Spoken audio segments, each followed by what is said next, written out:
Dios les bendiga, les saluda el hermano Ricardo Gómez, una vez más transmitiendo el programa Así dice la Biblia de la Iglesia Pentecostal Unida de Venezuela en Quinta Crespo, Caracas. Estamos felices y agradecidos con Dios por la oportunidad que nos da de llegar hasta sus hogares con una palabra de edificación, porque no son nuestras palabras, es lo que está en la palabra de Dios. Hoy, como cada programa, me acompaña mi amigo y hermano Carlos Flores. Dios te bendiga, hermano Dios Carlos. bendiga, Ricardo. Amén. Gracias a todas las personas que nuevamente están con nosotros en nuestro programa Así dice la Biblia.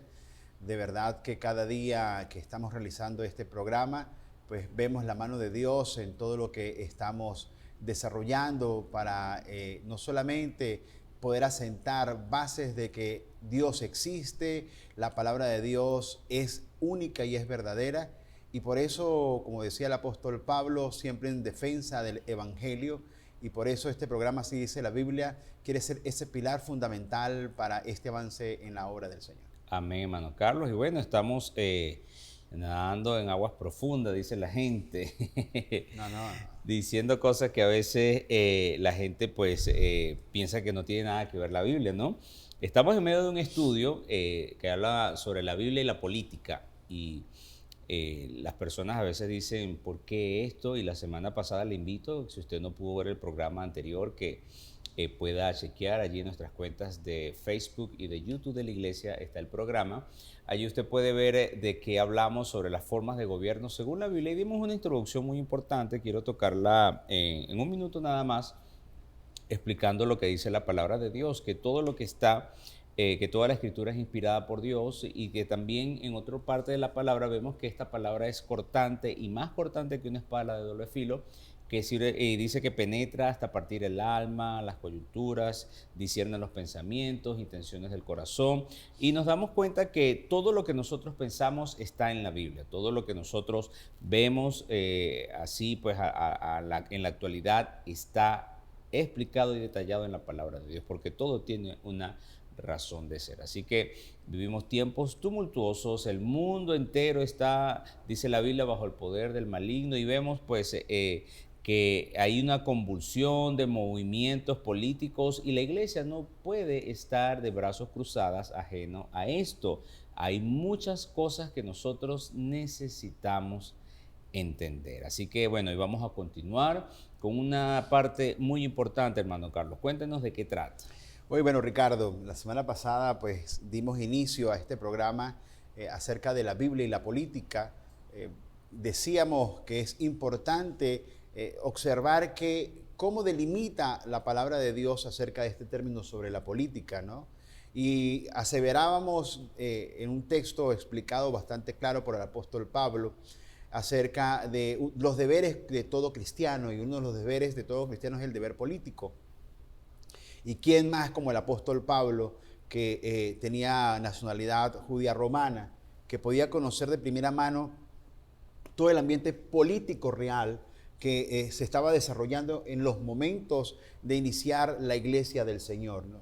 Y a veces pensamos que todo es extrema unción y pareciera como que estamos dentro de una burbuja y que nada nos afecta, pero todo el entorno social, político y económico afecta al cristiano, afecta a la iglesia, como afectó al pueblo de Israel los imperios, como afectó también la economía a la iglesia primitiva en su momento y la política también. Amén. Y la semana pasada pues dimos inicio para conocer en primera mano los diferentes tipos de gobiernos, ¿no? que la sociedad moderna y también la antigua ha venido desarrollando, ¿no? Y también los tipos de gobiernos que se desarrollaron no solamente para el pueblo de Israel, sino también para todas las culturas que se estaban alrededor del pueblo judío en su época, ¿no? Pero hoy queremos hablar acerca de dos formas de gobierno que están muy presentes y muy visibles en nuestra cultura, sobre todo en la cultura latinoamericana, ¿no? Sobre los principios y qué me enmarca la Biblia y desde qué parámetros la Biblia afronta estos términos como la democracia y la dictadura. Ricardo, hoy vamos a conversar acerca de estas dos formas de gobierno sobre democracia y dictadura. Y por eso es que, bueno, tal vez en Europa o en el Medio Oriente, inclusive en algunos lugares del continente africano, existen otras formas de gobierno, pero en la cultura latinoamericana, en la cultura del idioma hispanoparlante, estos dos pilares de formas de gobierno son fundamentales, la democracia y la dictadura. Y hay, sobre todo estos procesos, pues diferencias entre una y la otra. En tu caso, que tú estudiaste relaciones diplomáticas, ¿no? Las relaciones diplomáticas tienen que tener mucho tacto, tanto de un lado como de otro, ¿no? Tanto la democracia y la dictadura. Cuéntanos sobre esto. Mira, Mano Carlos, es interesante porque hay principios, ¿no?, que enmarcan estas dos palabras, por ejemplo, que vamos a iniciar hoy con esto, ¿no? Democracia, dictadura. Un país democrático, que muchos de los que nos están viendo, si viven en Latinoamérica, la inmensa mayoría, pues, hacen elecciones para elegir no solo al presidente, sino gobernadores, senado, diputados, según sea el poder, pues, legislativo en el país que corresponda. Y lo importante de una democracia es que la persona que quiera participar, aspira a un cargo, esta persona pues se afilia a un partido político, al registro electoral del país donde él se encuentra y bueno, va a un proceso. Pues si la gente vota por él, pues él va a ocupar el cargo. Si no vota por él, no tiene la mayoría, pues él se retira porque no tiene oportunidad. Sin embargo, pues el dictador busca la forma de llegar al poder por la fuerza, muchas veces por el poderío militar, a veces por un golpe de Estado, busca la forma de llegar hasta el poder bajo cualquier circunstancia. Nosotros particularmente en Venezuela, en el siglo XX vivimos pues unos años de dictadura, no habíamos nacido ni tú ni yo, pero estudiamos la historia, sí, pues mis padres pues eran niños, pero sí escuchaba historias de ancianos y bueno, dentro de todo pues comentaban cosas que veían que les parecían buenas, pues muchas construcciones, muchas cosas y el ser humano puede especular mucho sobre esto, hermano Carlos, esto es bueno, esto es malo y siempre yo trato de todo lo que estudio, todo lo que veo, lo llevo a la palabra de Dios y me gusta una porción de la palabra de Dios cuando el Señor pues terminó con este proceso del diluvio, que estaba molesto con la creación. Génesis 8:21 dice, y percibió Jehová olor grato, y dijo Jehová en su corazón, no volveré más a maldecir la tierra por causa del hombre, porque el intento del corazón del hombre es malo desde su juventud. Mira la conclusión a la que llegó el Señor Jesucristo, o nuestro Dios, después que hizo lo que hizo, amén, que bueno, todos conocemos la historia del diluvio, cómo Noé hizo el arca, solamente entró él, su esposa, sus hijos, las esposas de sus hijos, y el resto de la creación del ser humano fue destruida. Y Dios vio esto. El intento del corazón del hombre es malo. ¿Por qué? Porque te aseguro que muchos políticos llegan al poder y están capaz pues con un interés genuino de ayudar a la sociedad de su país, pero lamentablemente el intento del corazón del hombre es malo. Porque una cosa es que tú o yo estamos aquí sentados, bueno, aquí en mi país la cosa no está bien, yo voy a tomar las riendas. Pero cuando uno recibe el poder, esa palabra poder, ¿no? Cuando ya te rinden pleitesía, cuando ya eres la máxima autoridad, entonces el corazón del hombre empieza a aprovecharse de la autoridad, empieza un flagelo que le ha hecho daño a la sociedad y hablamos de eso la semana pasada, hermano Carlos, la corrupción. Amén. Y son cosas que uno puede ver como cristiano. Es importante entender que uno no debe estar, bueno, apoyo esto, apoyo aquello, sino tratar de entenderlos, porque yo veo que la iglesia y el pueblo de Dios pasó por muchos procesos, hablamos de eso la semana pasada, capaz no era tan puro como una dictadura o una democracia, pero en todos estos procesos de formas de gobierno donde vivió el pueblo, ellos estaban pues tratando de llevar su vida cristiana, su comunión con Dios, independientemente de quien esté gobernando. Así que esto es muy importante entenderlo como cristiano y como ciudadano. Saber que están estos dos movimientos que cada uno se diferencia del otro y allá lo que está pasando en este siglo XXI, hermano Carlos, que ahora esto se ha tornado más complejo. En la política nada es blanco o negro. Todo tiene matices, todo tiene matices. Tú puedes ver dos presidentes que cada uno de ellos están en sus países y se odian a muerte, pero de repente te puedes ver que los dos están dando un apretón de manos y están firmando un acuerdo de paz, porque así es la política, ¿no? Hay países donde hay una democracia con una dictadura, intereses políticos no tienen nada en común, pero hay intereses económicos donde ambos se ven beneficiados, pues ellos se tienen que sentar en una mesa porque él tiene algo que yo necesito y yo tengo algo que él necesita. Piensa lo que tú quieras, yo pienso lo que yo quiera, pero nos necesitamos mutuamente. Así que esto es bien, bien interesante si nos ponemos a hablar de estas cosas. ¿Por qué te hacía la pregunta y las personas que nos están viendo? Porque una de las cosas es que estas formas de gobierno, a pesar que sean a nivel político externo como nación, ¿no? Estas formas de gobierno marcan pauta hasta para la iglesia, Ricardo. Claro. A veces nosotros, las iglesias, de diferentes maneras, tocamos estos matices, ¿no? Hay iglesias que en ciertos momentos son democráticas y en ciertos momentos en donde tienen ciertas posiciones de autoridad, ¿no? En donde lógicamente los liderazgos que se desarrollan dentro de la iglesia emanan diferentes tipos. Bueno, podemos observar que hay iglesias en donde, por ejemplo, los liderazgos de la iglesia se escogen democráticamente. Correcto. Es decir, los miembros de la iglesia, personas con una buena ética y moral, escogen a las personas que van a dirigir ciertos departamentos o sí, departamentos dentro de las congregaciones, ¿no? Hay otros que no, otros que son escogidos por el pastor o por la junta directiva en su momento, ¿no? Pero formas de gobierno que inclusive dentro de la iglesia se enmarcan. Pero más allá de esto, Ricardo, más allá de que hay una diferencia entre si se escoge libremente o se toma la autoridad por medio de la fuerza, ¿no? Estos parámetros entornan todo el ambiente de una iglesia y el ambiente general de los hermanos que integran el ambiente dentro de la iglesia, claro, ¿no? Porque, bueno, las personas desde el ámbito político externo también lo llevan hasta el plano político dentro de la iglesia, ¿no? Totalmente. Y lógicamente, pues, nosotros que tal vez nos convertimos en los últimos años bastante personas arraigadas en el plano político desde nuestro país, ¿no? Lo que tú decías en referencia a la diferencia entre presidentes, pero la imposición del tema político va mucho más allá de esto. Y una de las cosas que diferencian a esto, no solamente que en la democracia se elige libremente a través del voto, sino que también, pues lógicamente, el otro es a través de la autoridad de la fuerza, es de que una de las cosas que enmarca la democracia es el respeto hacia las leyes y la Constitución, ¿no?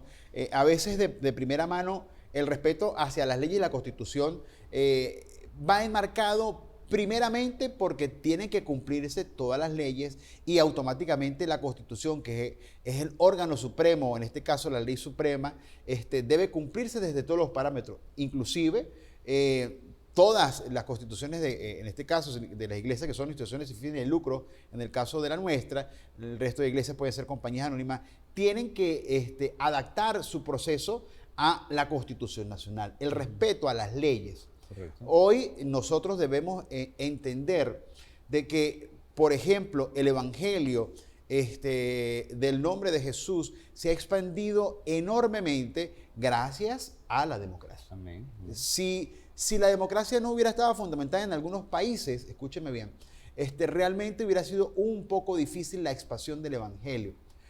Hubo muchos países, inclusive, en donde hubo movimientos tal vez guerrilleros, se impedía el predicar la palabra de Dios, ¿no? Y quiero decir con esto porque, bueno, inclusive desde el plano de la dictadura, los dictadores, si la iglesia o lo que se está predicando difiere en el ambiente político, automáticamente hay diferencias. La semana pasada hablábamos sobre los estados laicos, ¿no? Los estados laicos. Y la Biblia no escapa de esto, Ricardo. Es decir, la Biblia nos llama de primera mano que nosotros en el ámbito como cristianos debemos respetar las leyes. Amén. El Señor dijo, dad a César lo que es de César, a Dios lo que es de Dios, pero el Señor dio leyes al pueblo de Israel. Y cada vez que el pueblo de Israel se olvidaba de estas leyes, era castigado. Y nosotros también, como decía el apóstol Pablo, de que debíamos nosotros pues cumplir las leyes para que no tengamos problemas con las leyes de cada uno de los países. Las iglesias hoy en día, para que la democracia dentro de sus países se afiance, uno de los parámetros fundamentales que está dentro de las leyes y se establece dentro de las democracias es la libertad de expresión. Y la libertad de expresión lleva a la libertad de culto. Hoy en día, en el caso de nosotros como Venezuela, tenemos una dirección general de cultos en el cual todas las asociaciones, religiones, tienen que de una u otra manera estar afiliadas para que estemos a cuentas con la institución superior, que es el gobierno nacional, y por eso nosotros como iglesia debemos instituir a cada una de las personas que hacemos vida social, vida cultural dentro de una iglesia, debemos entender que nosotros debemos decirle a cada una de las personas que debemos respetar las leyes. Fíjate, hermano Carlos, que si analizamos la historia de la iglesia o hablando del movimiento protestante, no es el tema de hoy, pero es importante entender que uno de los primeros países del mundo, sino el primer país que expresaba libremente, y ellos lo llaman como enmiendas, ¿no? Es la Constitución de los Estados Unidos. Y si te pones a ver, muchas iglesias cristianas en el siglo XIX crecieron allá porque ante las leyes del país era totalmente permitido que ellos pudiesen pues, establecerse. Y tal es el punto que más de la mitad de la población de los Estados Unidos, a diferencia del resto de los países de América, no son católicos. Tú puedes agarrar estadísticas de México hasta Argentina y un altísimo porcentaje son católicos. Brasil, Colombia, en fin, todos, prácticamente todos, sí. Pero en los Estados Unidos esto no sucedió. ¿Por qué? Porque cuando en muchos de nuestros países de Latinoamérica era prácticamente obligatorio practicar la religión católica, pues en Estados Unidos había más libertad. Entonces eso tiene mucho que ver con la forma de gobierno, porque la Constitución te avala y te dice, bueno, tú puedes creer en lo que pues tú quieras creer. Entonces esa libertad es muy importante. Decías algo importante, ¿no? El término libertad, ¿no? Para la democracia es súper importante la libertad. A veces la democracia permite, y eso es bueno aclararlo, ¿no? Que la libertad se torne en libertinaje. Las dictaduras son difíciles de convertirse en libertinaje porque como hay un movimiento férreo, las leyes las impone el dictador per se, automáticamente pues tratan de que este tipo de libertinaje pues traten por todos los medios, pues, y si es una dictadura militar, aún mucho más, de que esto no vaya más allá de la cuenta. Siempre las democracias tienen ese paso como de trasfondo de un lado a otro, de libertad, se convierte a libertinaje, ¿no? Hoy vemos, por ejemplo, Estados Unidos, que es gracias al avance y a la expansión del evangelio en los Estados Unidos, pues, la palabra de Dios se expandió también por muchos países latinoamericanos, ¿no? Pero inclusive llegaban muchos misioneros a ciertos países, sobre todo de Centroamérica, Nicaragua, Salvador, que tuvieron movimientos guerrilleros, les impedían predicar la palabra. Sí, sí. Les impedían predicar la palabra porque realmente pues, había ciertas diferencias para la posición de cómo se iba a predicar la palabra. Y esto es importante porque una de las terceras tres pilares de diferencia que existe entre la democracia y la dictadura es la disidencia. Y cuando estamos hablando de estas cosas, estamos hablando lo que dice la palabra del Señor. En la palabra de Dios hay leyes. Nosotros sabemos que tanto en la dictadura como en la democracia hay leyes bien preestablecidas, ¿no? Pero una de las cosas que permite la democracia es la disidencia política, ¿no? En las dictaduras no existe disidencia política. Y es allí en donde de primer plano nosotros debemos observar de que la disidencia debe ser una disidencia o las diferencias que se pueden establecer en el plano político, sobre todo para las personas que estamos dentro de la iglesia, no deben afectar, escúcheme bien, nuestras creencias dentro de la iglesia. Esa disidencia, esa diferencia, inclusive nosotros lo vivimos en este proceso político que tenemos en Venezuela,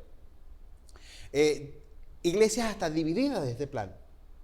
Es decir, personas que inclusive ministros que tal vez tenían hacia una postura política, segmentan y como que dividen las iglesias a nivel político. Y eso es un error. Sí, fíjate, hermano Carlos, que otra vez me recuerdo con la porción que leí hace un momento, el intento del corazón del hombre es malo desde su juventud. Hoy en día la gente está asombrada porque lo que vivimos en Venezuela se están viviendo en otros países. ¿A qué me refiero?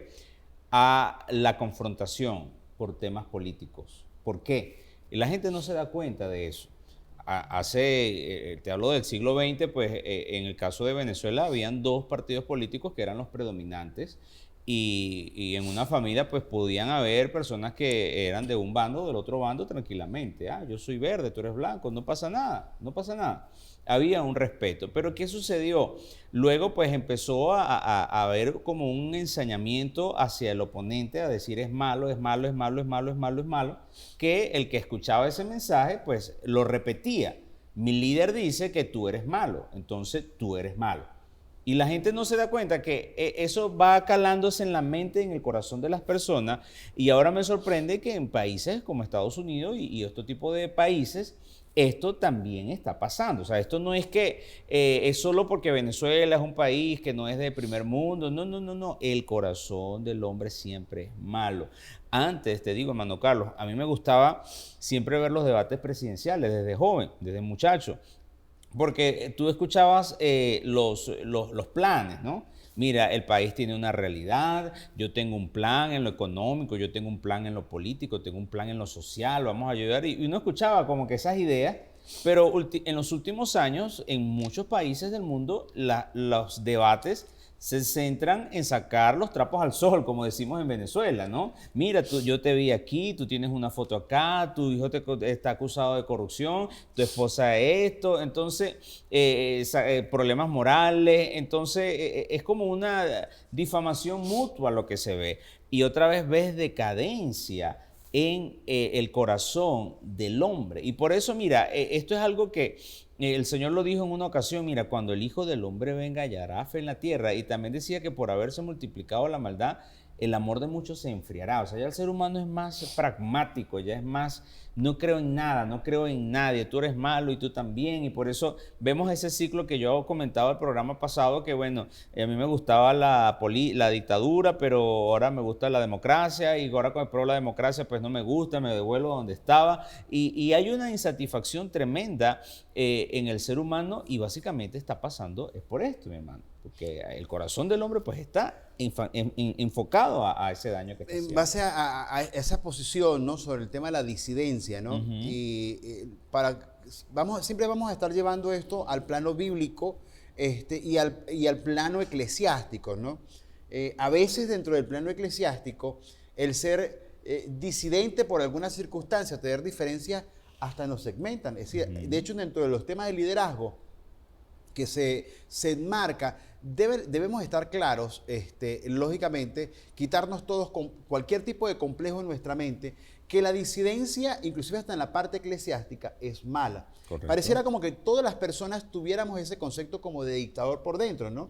Hasta en las iglesias sucede eso, ¿no? A veces alguna persona difiere de nosotros como pastor, y una vez nosotros como pastor tomamos represalias contra esa persona porque piensa de una manera muy diferente hacia nosotros, ¿no? Y allí comienza la parte de sugestión, ¿no? A veces nosotros sugestionamos a las personas diciendo ciertas cosas. Y bíblicamente, por ejemplo, cuando nosotros observamos, por ejemplo, el plano entre Saúl y David, ¿no? El plano entre Saúl y David, Saúl tenía sus complejos personales con David, pero observen bien que David nunca fue un disidente político. Es decir, David nunca fue un disidente político para Saúl, de hecho, bueno, era su yerno. Y tantas cosas que se levantaron entre la tribu de Benjamín y la tribu de David, pero David nunca fue un disidente político realmente para su suegro, en este caso que era Saúl. Pero cuando vamos a Primera de Reyes capítulo 12, cuando observamos ya al nieto de David, que es Roboam, en donde comienza y existe la primera división real, la primera estructura de guerra civil dentro de Israel, y observamos de que Roboam, que ya tenía ciertas posturas de disidencias políticas con su padre Salomón, Y él le hace un planteamiento al hombre político que era Roboam, que era el rey, a pesar que era una monarquía, ¿no? Y le hace un planteamiento de altura y le dice, mira, es necesario que, bueno, por favor, disminuya la parte económica, los impuestos, ¿no? Y Roboam, pues, muy democráticamente, podríamos decir, toma consejo de dos bandos y se escoge, lamentablemente, el peor de los bandos. Pero es considerado un disidente. Y ese plano que es considerado disidente hace de primera mano de que este disidente político, que era Jeroboam, perdón, se levante y le divida, y divida completamente toda la nación de Israel. Y esa disidencia política es enmarcada por no saber escuchar. Y una de las cosas, tanto a veces dentro del plano de la democracia y el plano de la dictadura, es que somos malos para escuchar. Sí, sí. Y nosotros, por eso la palabra del Señor decía que debíamos ser de verdad prontos para escuchar. Y bueno, lamentablemente si la gente escuchara la palabra de Dios, pues estuviera cada día mejor, ¿no? Pero uno de los grandes defectos, podría decirse, ¿no? Que la dictadura, pues sí es de plano, la dictadura de lleno elimina la disidencia. La democracia es más permisiva en ese aspecto. Y cuando lo llamamos al plano eclesiástico, nosotros a nivel liderazgo pastoral y eclesiástico debemos entender de que la disidencia o las diferencias no enmarcan una amenaza para nosotros. Debemos escuchar, sí debemos escuchar. Y también tampoco podemos decir que nosotros tenemos la entera razón de cierta toma de decisiones, ¿no? Claro, fíjate, Mano Carlos, que hablaste hace un momento de una palabra que es muy importante, que a veces uno tiene como una sujeción hacia los demás, ¿no? Nuestra mente está ya formada, nuestro conocimiento como humano, a entender que ciertas posturas políticas, pues uno no las comparte porque ve muchos errores. Y en la iglesia uno puede ver personas que están acorde o piensan a favor de eso que nosotros estamos en contra. Y a veces nos asustamos, pero ¿cómo es posible, no? Y cada persona pues tiene su propia forma de pensar, su propio criterio personal, ha tenido su propia crianza, su propia visualización, capaz ha recibido beneficios que uno no ha recibido o han visto cosas malas que uno no ve tan malas o tan importantes, ¿no? Y este tipo de cosas uno tiene que entender que nada de eso es relevante para la salvación del alma. ¿Por qué te digo esto, hermano Carlos? Porque no puede uno como pastor o como líder predicar política en la iglesia. El plan de salvación está, sabemos cuál es: arrepentimiento, bautismo, recibir el Espíritu Santo, vivir en santidad. Y la persona en su vida política, pues él verá qué decide. El problema va a estar, hermano Carlos, cuando alguien prefiera escuchar una ley o un dictamen o una preferencia política que sea contraria a lo que está en la palabra de Dios. ¿Y por qué te digo esto, hermano Carlos? Tenemos el ejemplo en la iglesia primitiva. Allí veíamos cómo estos hombres eran apresados. ¿Y qué les decían cuando los iban a soltar? No me prediques más. Y ellos que decían, ellos son la ley, tenemos que obedecer.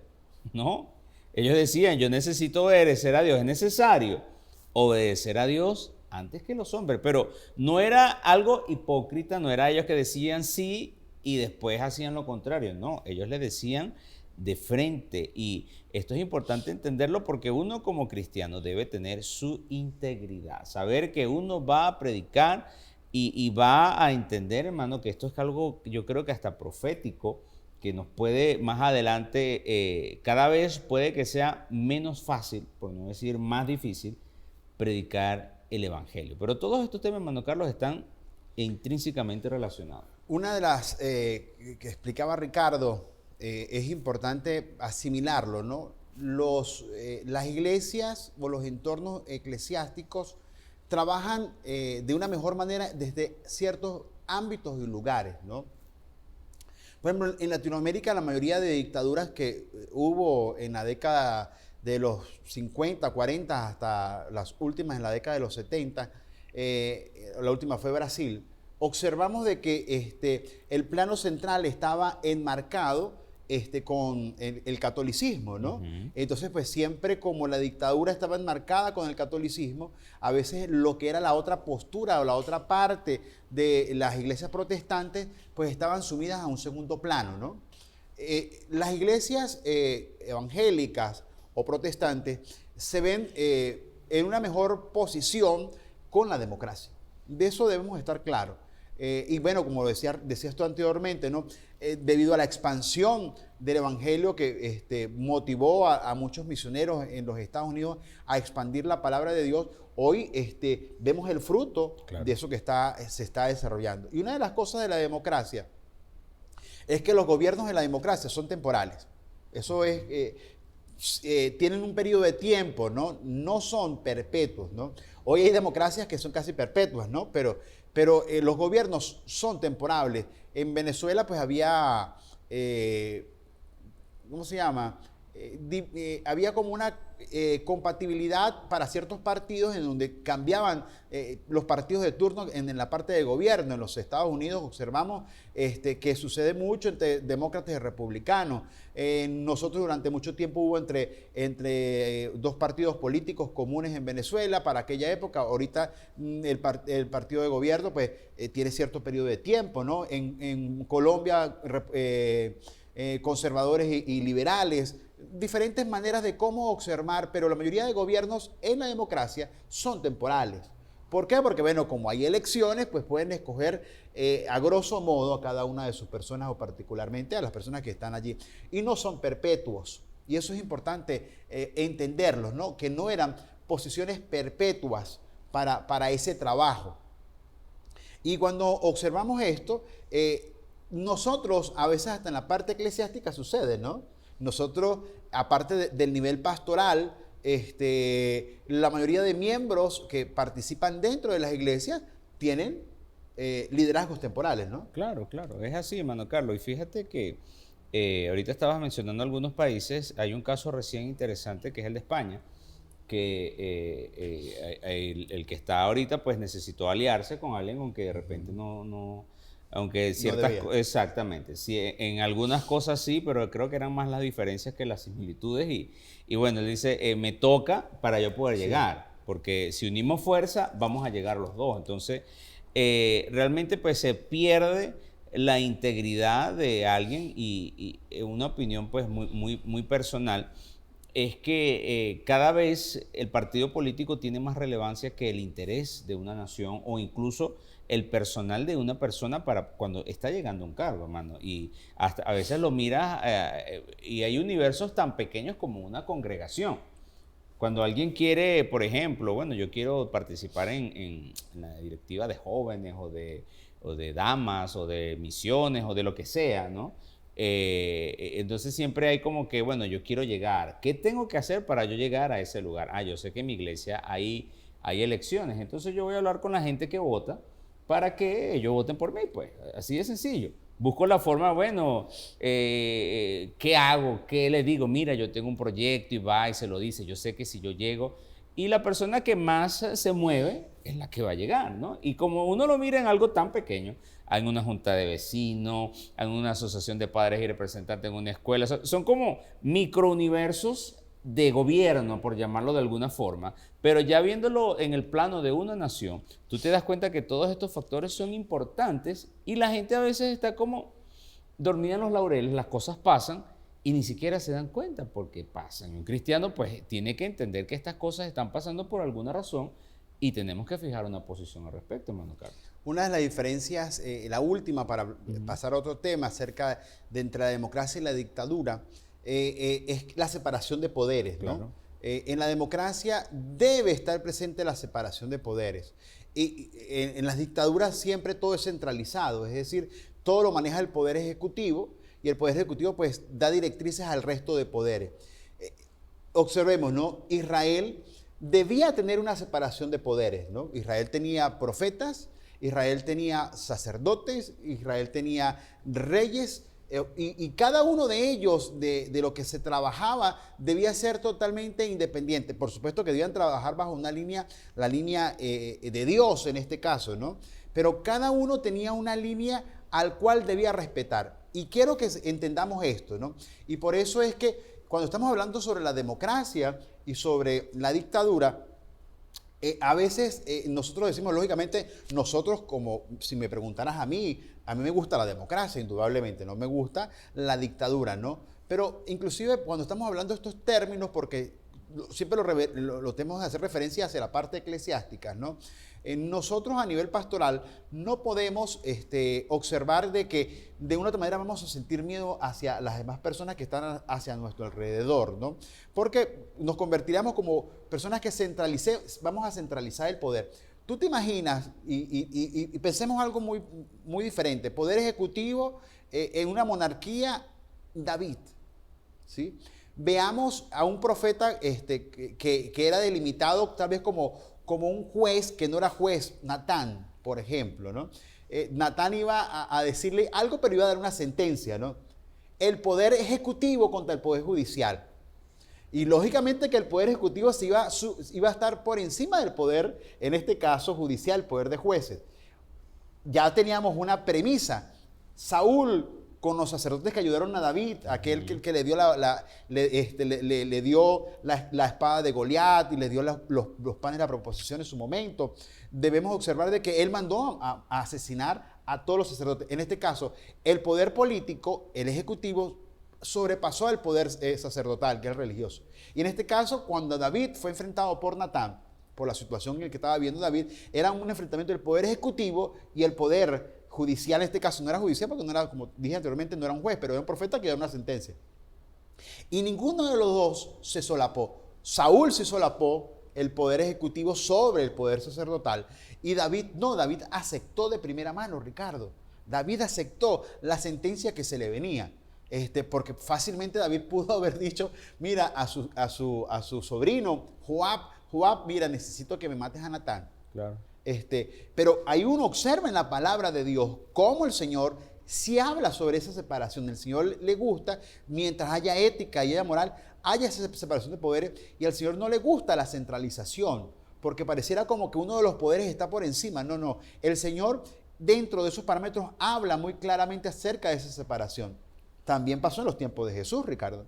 En los tiempos de Jesús observamos de que fue todo lo contrario. El poder religioso, que era el poder de Sanedrín en su momento, quería imponerse sobre el plano ejecutivo, que era Herodes, y sobre el plano, en este caso, hiper ejecutivo, que era la República de Roma. Y lo lograron. El poder religioso sobrepasó tantas cuestiones del pensamiento de Herodes en su momento, inclusive hasta Pilato, que el plano religioso pasó y sobrepasó, en este caso, al plano político. Y esa es una de las cosas por las cuales los estados son laicos. Claro. Fíjate que para mí la democracia, una forma fácil de explicarla es como el piedra, papel o tijera.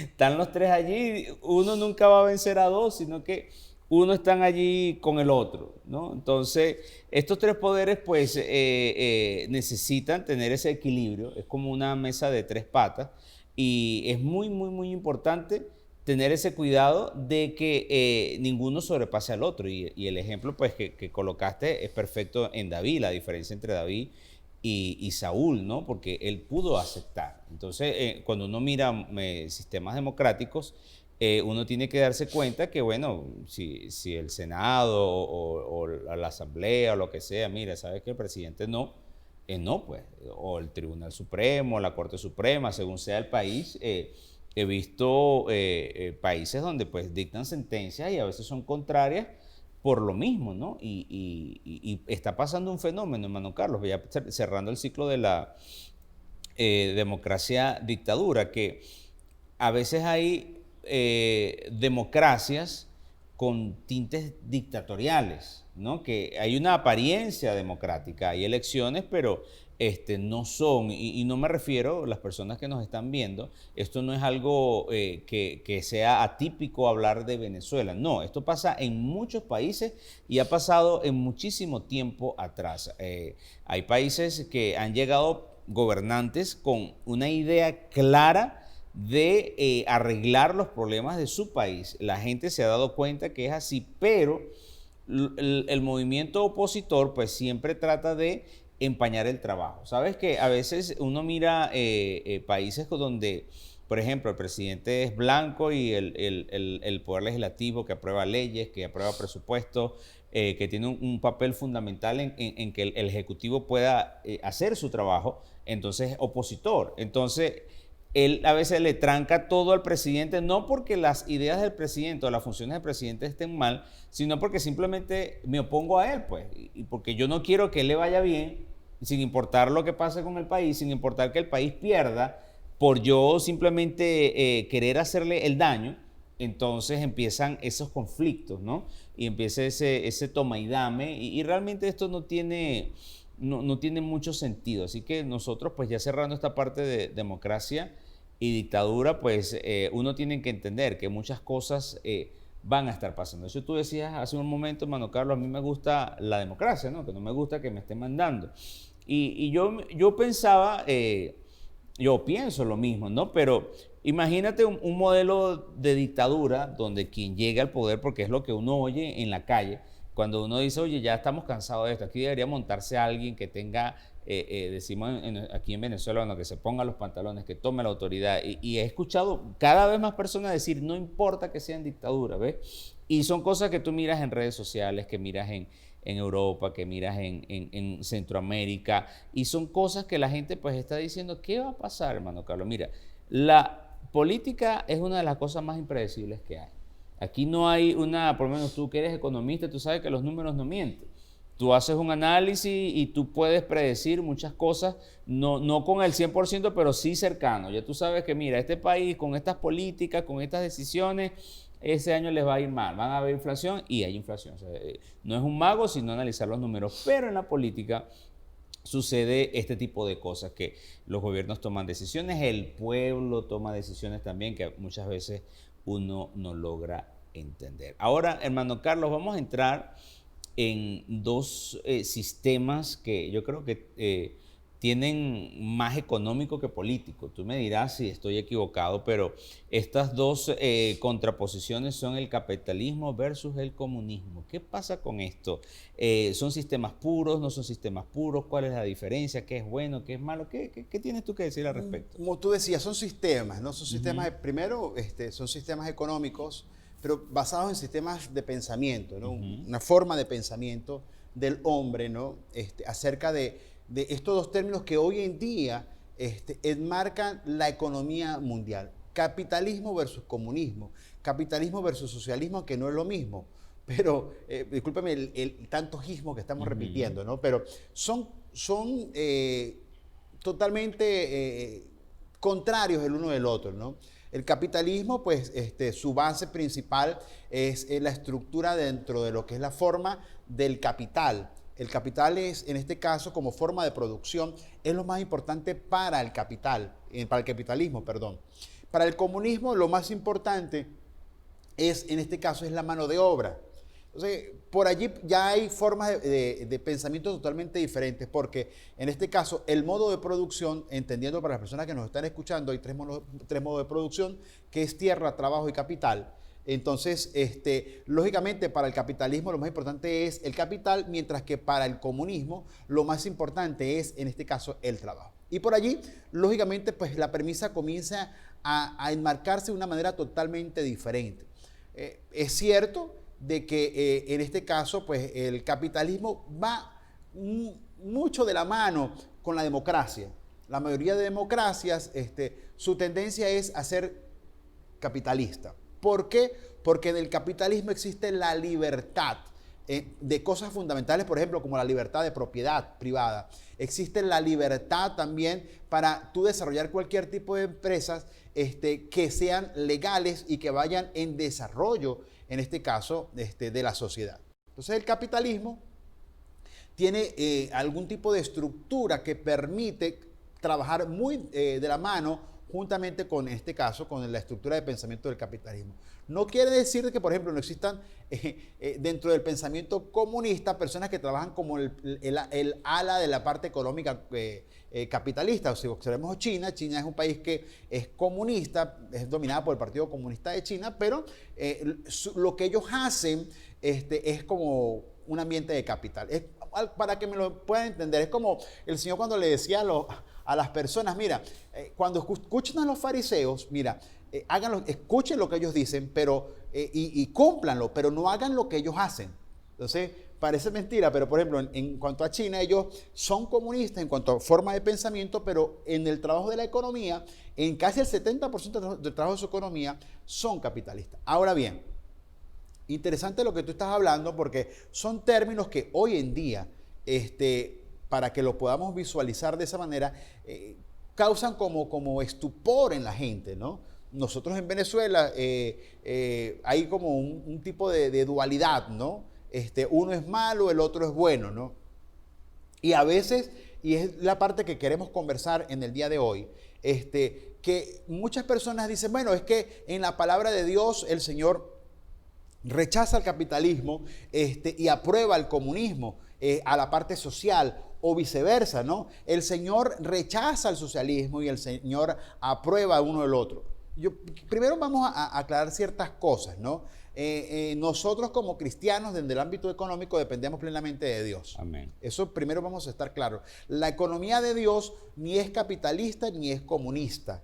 Realmente el Señor decía claramente cosas como, por ejemplo, que íbamos a tener siempre entre nosotros a los pobres. Entonces, el Señor, cuando hablaba acerca de esto, había dos clases, ricos y pobres, y no decía que uno era malo y otro era bueno. Sí decía claramente que a los ricos les era difícil entrar al reino de los cielos. Pero no es que era malo, escúcheme bien, es decir, el rico no le interesaba el reino de los cielos, es decir, no le interesaba, no le daba valor a su alma, ¿no? Pero no estaba diciendo lo contrario, porque el Señor comía, estaba en banquete con los ricos, y no estaba diciendo otra cosa fuera del lugar. Estaba con los pobres también. Entonces sí, el Señor se movió en ese ambiente. Y en el Antiguo Testamento habían hombres ricos. Job era un hombre muy rico. Abraham era un hombre rico. Y eran personas pues que tenían sus propiedades, tenían sus criados, tenían podemos llamar esclavos prácticamente. Sí, sí, era. Y en aquel tiempo era totalmente... Era su forma de producción. Era su forma de producción y eran hombres íntegros, eran hombres que vivían para Dios. Bueno, ¿quién como Job realmente, no? Que siendo un hombre con tantos animales y tantas cosas, ¿no? Fíjate que él oraba todos los días por sus hijos, ¿no? ¿Qué ejemplo nos dejó? Y en ningún momento pues se pensó que lo que él tenía era malo. Más bien a él se le quitó todo lo que tenía. Y lo que sí se condena en la Biblia dice que la raíz de todos los males es el amor al dinero. Una persona puede tranquilamente conseguir una oportunidad de negocio, ver como llaman en esta área, un mercado nicho, ¿no? Esas palabras que uno mira hoy en día. Mira, con esta situación, la crisis, como dicen por allí, ¿no? Mucha gente llora y otros le venden los pañuelos, ¿no? Entonces hay gente que busca la forma y puede trabajar y Dios bendice. De hecho, la Biblia dice, todo lo que hace prosperará, ¿no? Que bueno, dice la Biblia, pues la bendición de Jehová es la que enriquece y no añade tristeza con ella. Entonces, hay muchas cosas que el cristiano tiene que entender y coincido contigo al 100%, hermano Carlos, nosotros somos cristianos, confiamos en la economía de Dios, en la bendición de Dios, pero esto hay que entenderlo porque no podemos caer en lo que siempre mencionas, Dios perdona, la ignorancia no.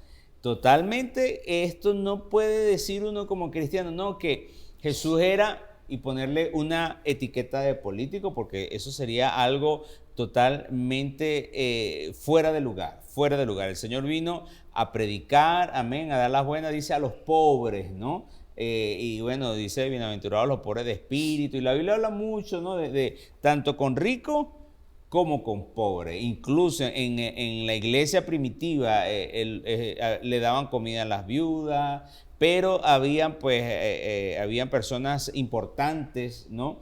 Que llegaran al conocimiento, el centurión, o sea, uno mira en la Biblia todo tipo de personas llegaron, judíos, habían samaritanos, habían gentiles, y el Señor no hace acepción de personas. Esto es bien importante entenderlo y sería complicado moverse como iglesia en un gobierno comunista. ¿Por qué? Porque no va a tener uno las libertades, porque si hay algo que caracteriza al movimiento comunista es el ateísmo. ellos no creen en nadie. Así que estos son detalles que son muy importantes entender. Y de ahí enmarca todo, ¿no? Ujú. Entendiendo lo que dijimos hace rato, ¿no? La forma de producción del capitalismo es el capital y la forma de producción, en este caso, del comunismo es la mano de obra. En los tiempos que Ricardo estaba hablando, como en los tiempos de Job, la forma de producción era la tierra. Es decir, el rico era el que tenía tierras. Claro. Hoy en día el rico no es el que tiene tierras, sino el rico es el que tiene dinero, que tiene capital, ¿no? Para el comunista, en este caso, pues la riqueza se emana a través de la mano de obra. Y la mano de obra enriquece al Estado y el Estado, entre comillas, reparte la riqueza, cosa que no es cierta. Pero dentro del concepto de esto, del avance de la obra del Señor, del avance de todas las cosas que ha venido hoy en los últimos tiempos, con el avance de la estructura del pensamiento de izquierda, y una de las cosas que yo siempre he estado en desacuerdo es de que le pongan un epíteto a las cosas que no dice la palabra de Dios. Claro. Por ejemplo, decir que el Señor era de pensamiento de izquierda, eso es ilógico. Una de las cosas dentro de la base económica del comunismo o del socialismo es, por ejemplo, lo que nosotros llamamos los sindicatos, ¿no? La lucha de clases se enmarca a través de sindicatos que pueda tener una separación plena entre patrono y obrero, ¿no? Y los sindicatos emanan una parte fundamental de lo que es el trabajo dentro del pensamiento comunista. Y en Mateo capítulo 20, y voy a tocar el libro de Mateo, porque Mateo era un publicano. Y para las personas que no visualicen que es un publicano, era un hombre que trabaja con dinero. Es decir, hoy en día podría decirse que a Mateo le habrían dicho el capitalista, ¿no? Entonces, Mateo, que era el que tenía más conocimiento en el ámbito financiero de los discípulos de Jesús, en el capítulo 20 dice los obreros de la viña. No lo voy a leer por cuestiones de tiempo, ¿no? Pero usted lo puede leer en su casa y las personas que estudian la palabra de Dios observarán de que esta parábola rompe totalmente los paradigmas de los sindicatos. Dice la escritura que el dueño de la viña comenzó desde muy tempranito, ¿no? A buscar alguien que fuera a trabajar a su viña, a la hora sexta, dice la palabra del Señor. Y dice que esta persona ya había, saliendo cerca de la hora tercera del día, vio a otros que estaban en la plaza, pero estamos comenzando porque el capítulo, versículo 2, y habiendo convenido con los obreros de un denario al día, los envió a su viña. Desde muy tempranito estaba este hombre y comenzó en diferentes horas, la hora tercera, la hora sexta, la hora novena. Y con ellos ya había firmado un contrato. Ese primer contrato que firma con ellos, de primera mano, dice que el contrato emanaba con un denario al día. Y dice que ya en los últimos momentos vio gente que estaba en las plazas y que estaba, en este caso, pues, desempleada y lo contrató. Y él, adrede, Ricardo, dice que comienza a pagarle del último al primero. Y le paga un denario. Y el que trabajó todo el día, al ver que le estaban pagando al último un denario, dice, no, me toca más. Y dice que no, que cuando llegó le pagó un denario y este hombre se subordinó. Yo creo que desde este momento el Señor comienza a marcar como que no estoy a favor de lo que tú estás pensando como sindicato. Ojo, no quiero decir con esto de que el patrón no tiene que sobrepasarse, pero si ya había firmado un contrato con estos obreros que le iba a pagar un denario, él podía pagarle si quería lo mismo al otro.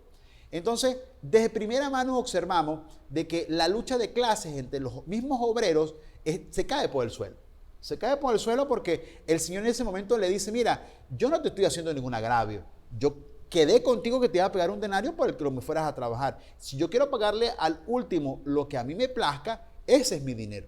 Y eso quiere decir que el capital tiene libertad para el trabajo. Es decir, tú combinas diferentes factores de producción para que en este caso todo vaya de la mejor manera, pero tú también tienes la sapiencia, en este caso como persona que maneja el capital, de ser una persona honrada, de ser una persona que de una otra manera, a pesar de que el máximo beneficio del capital es producir más capital, saber que una de las cosas importantes en el trabajo del capital, valga la redundancia, es el hombre.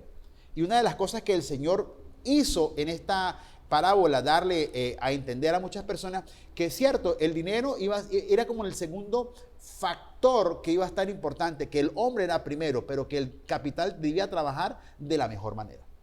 Es muy cierto, hermano Carlos, y esto pues rompe con esta forma de pensar que muchas personas puedan tener al respecto, ¿no? Porque es cierto, el Señor pues en una ocasión multiplicó la comida y le dio a mucha gente necesitada, pero fíjate que siempre se dice que el Señor es justo, ¿no? Y ama la justicia. Incluso cuando tú analizas la salvación, ¿no?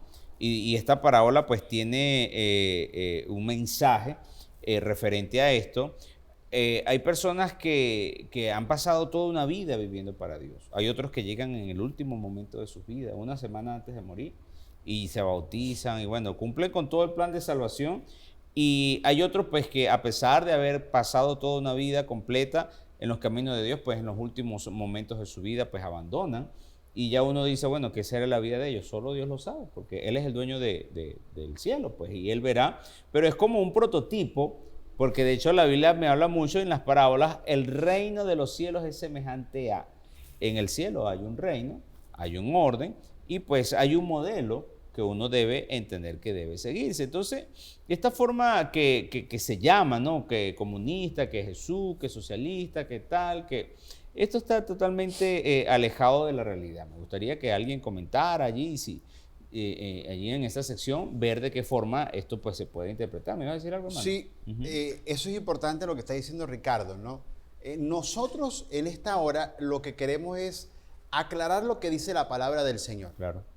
Si de manera clara, pues la iglesia del Señor ha avanzado, vuelvo repito, en la democracia, en donde el capital pues es permisivo porque existen en este caso cuestiones que permiten avanzar las iglesias. Y veamos algo que es importante.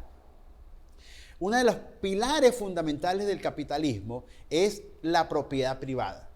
La propiedad privada es fundamental en el capitalismo, el respeto hacia la propiedad privada.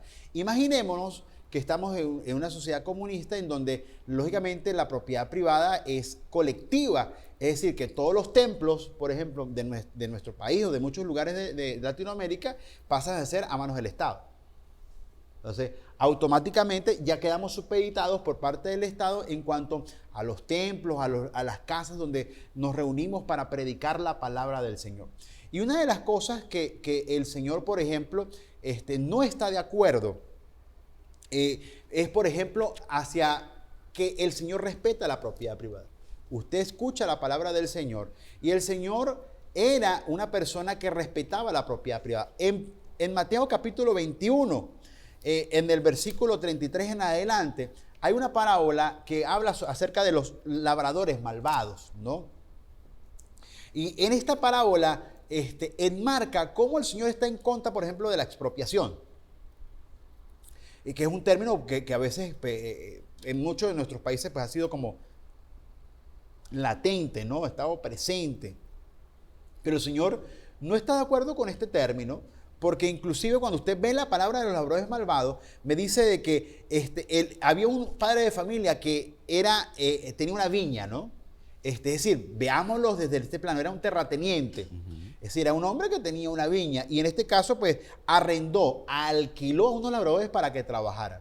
Y lógicamente, pues, él se fue y al tiempo, pues, iba a cobrar el alquiler de ese lugar.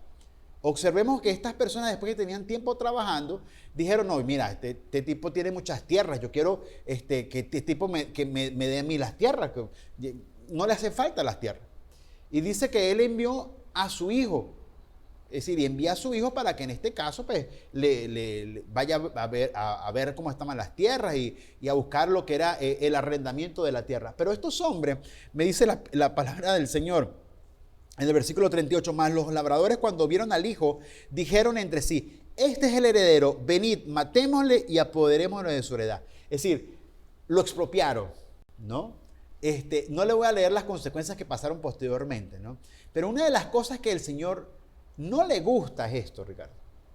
El Señor respeta la propiedad privada. El Señor está claro en este proceso. Nosotros debemos respetar las propiedades. Yo no puedo tomar la propiedad de una persona al cual a mí no me ha costado absolutamente nada, ningún trabajo, quitársela de las manos. Fíjate, disculpa que te interrumpa, hermano Carlos, hay un detalle muy importante que el pueblo de Dios tiene que cuidar mucho y es copiar cosas que vayan contrarias a la palabra de Dios. Hay un principio que un cristiano debe tener. Es necesario obedecer a Dios antes que los hombres. Así es, amén.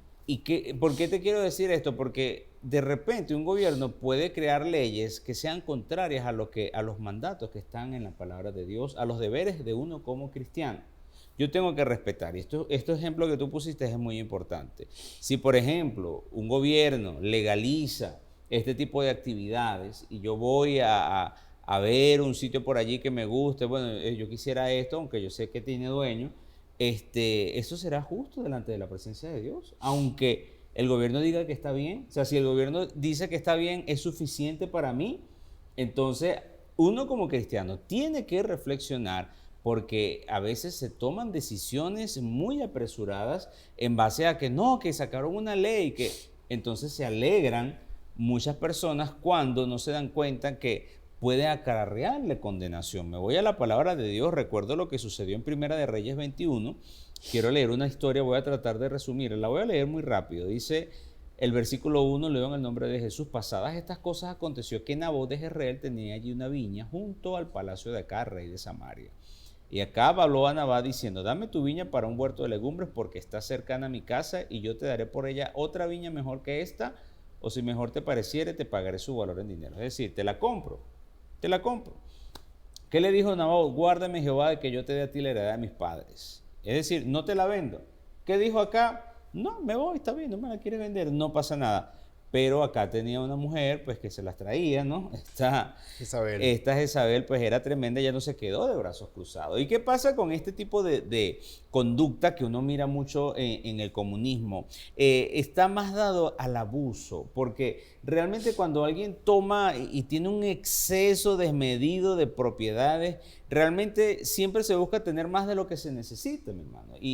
Y oye, tengo 2 fincas, quiero 5, quiero 20, quiero 50, quiero 100, quiero 1000. Entonces, hay algo desmedido en el corazón del hombre. Y yo siento que más de hablando de que si uno es bueno u otro es malo, siempre nosotros estamos llevando todas estas formas de gobierno a lo que nos dice la palabra de Dios, que esto es muy importante. Esto que hizo Jezabel, a Dios no le agradó. A Dios no le agradó. No es porque, bueno, tú eres el rey, tú tienes derecho de tomar la tierra que tú quieras, de ninguna manera. Y eso que estamos hablando de monarquía, estamos hablando de gobiernos que no eran democráticos. Sin embargo, había pues un pequeño respeto, así como tú mencionabas antes lo que sucedió con David y Natán, ¿no? Yo me imagino a Natán bien asustado, pero David respetó que este es un hombre, este es un profeta que me trae una palabra de Dios. Me confrontó Dios directamente a través de él. Y qué bueno saber que nosotros como cristianos podamos entender que gobierne quien gobierne, nosotros tengamos los principios que están establecidos en la palabra de Dios. O sea, que cambie un color, que cambie una ideología, que si es derecha, que si es izquierda, realmente las leyes, hermano, es en la Biblia. Porque tú cuando eres un cristiano, me encanta que nuestro pastor, mi papá, él siempre dice, cuando habla con algún personero del gobierno, le dice: mira, un cristiano es un problema menos para la sociedad. Y es verdad, es alguien que no va a ser un delincuente, va a ser un buen padre, va a tener un buen hogar, va a pagar sus impuestos, va a ser un buen ciudadano. Y un cristiano realmente es eso, cumple las leyes normales y sabe que no va a caer en este tipo de abusos.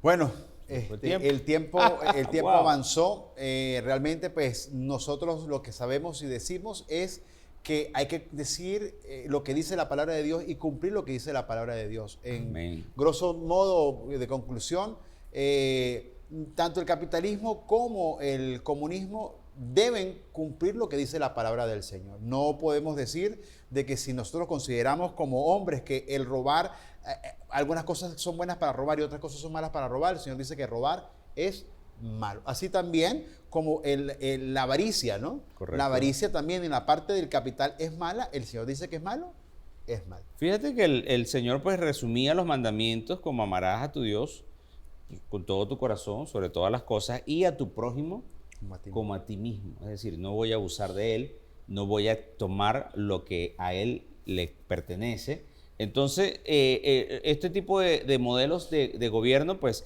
siempre van a estar contrastados en la palabra de Dios. Así que, amigos, hermanos que nos han estado viendo en el programa de hoy, les agradecemos su sintonía. Recuerden compartir esta transmisión. Esperamos pues que usted pueda tener un buen tiempo meditando en estas disertaciones, porque realmente lo que hacemos es conversar, hermano Carlos, y tomar ciertos temas de la palabra de Dios y contrastarlo con lo que está en la sociedad. Así que nuestro deseo realmente es esto, bendecir su vida. Para la próxima semana vamos a estar aquí nuevamente. Un tema, le anticipamos, vamos a estar tratando un tema importante sobre el liderazgo dentro de la Biblia y la política. Y vamos a atacar el tema acerca de publicanos versus terroristas. Es decir, que la próxima semana no se pierda nuestro programa Así dice la Biblia, en el cual vamos a llevar lo que dice la palabra de Dios como debemos hacer. Amén, amén. Así que bueno, nos estamos viendo la semana próxima. Si a usted le queda alguna duda, esto está en la Biblia, 100%. Hay personas que no lo saben, pero si usted no lo sabe, vea el programa la próxima semana. Recuerde, todos los viernes a las 6 de la tarde, hora de Venezuela. Estamos transmitiendo en nuestras cuentas de Facebook, de YouTube, y esperamos ser de bendición para su vida. Que el Señor Jesucristo les bendiga grandemente. Dios les bendiga.